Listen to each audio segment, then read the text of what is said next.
Hi friends, Joe Edelman here with a special edition pedal shootout. Today we're taking a look at a new pedal of mine that I'm pretty excited about, the JHS Kilt version 2. The Kilt is a modified clone of a somewhat rare and very cool pedal from the 2000s called the Bixonic Expandora.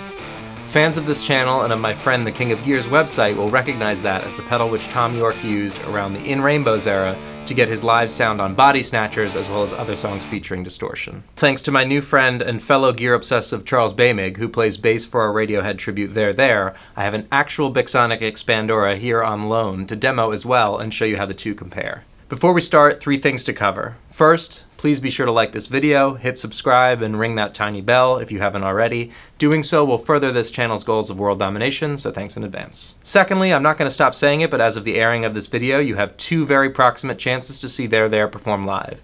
This Sunday, May 22nd at the Bowery Ballroom in New York City, and June 11th in Somerville, Massachusetts at the Crystal Ballroom of the Somerville Theater.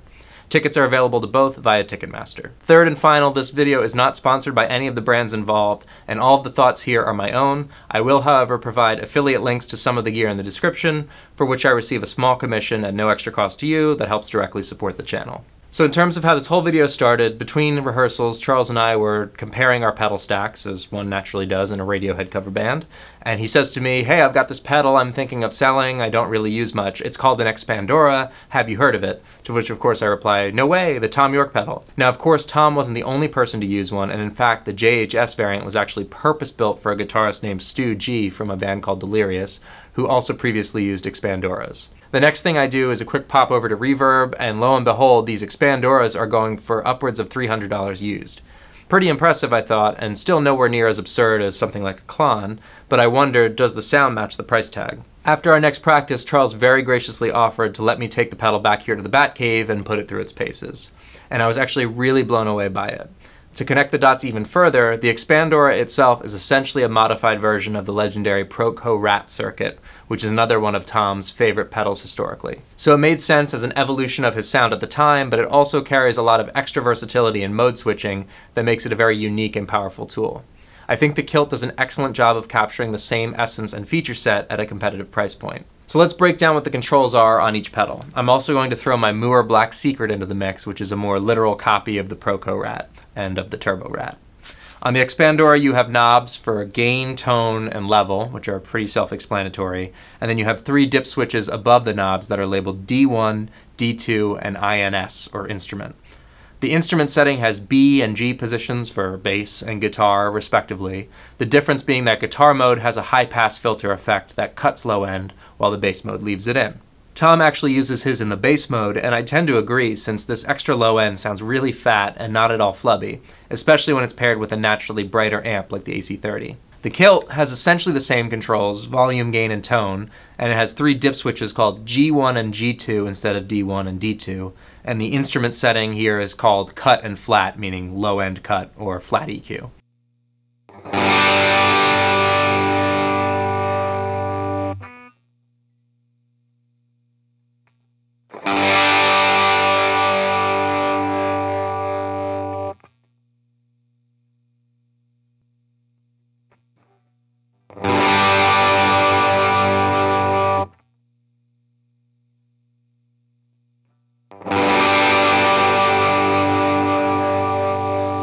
So the D1 and D2 switches control the gain levels of the pedal's gain stages, allowing 4 possible permutations.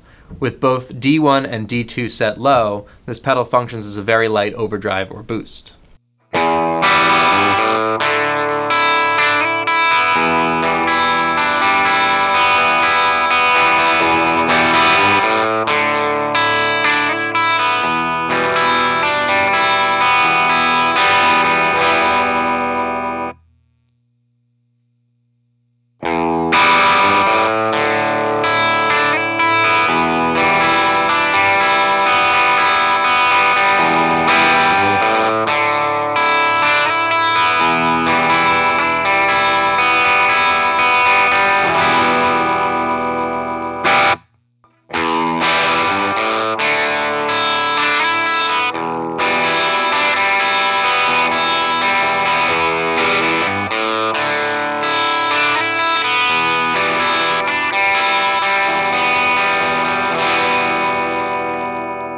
Setting D1 to high and leaving D2 low gives more of a pronounced but still smooth overdrive sound, kind of like a Tube Screamer or a Timmy, but still fairly transparent.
Setting D1 low and D2 high is the distortion setting, and this is how Tom uses the pedal. It's probably the most Rat or Turbo Rat-like setting, and it's hairy, but it still retains a lot of uncompressed clarity and sparkle. It's awesome for rhythm stuff. You know what song I'm about to play.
The final setting, called the Forbidden Mode, is with both D1 and D2 set high, and in this mode the pedal acts as a super compressed and gated fuzz, which also sounds really gnarly.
Now, even in the world of exact clones as well as pedals that are just closely inspired by others, there can always be slight differences from component values, tolerances, choices, etc. So I did my best to tone match the pedals where I could. But in doing so, I did notice a few key differences. One is that the Expandora is overall still a little bit brighter and more open than the Kilt, so an equivalent tone knob setting would end up being a little bit higher on the latter.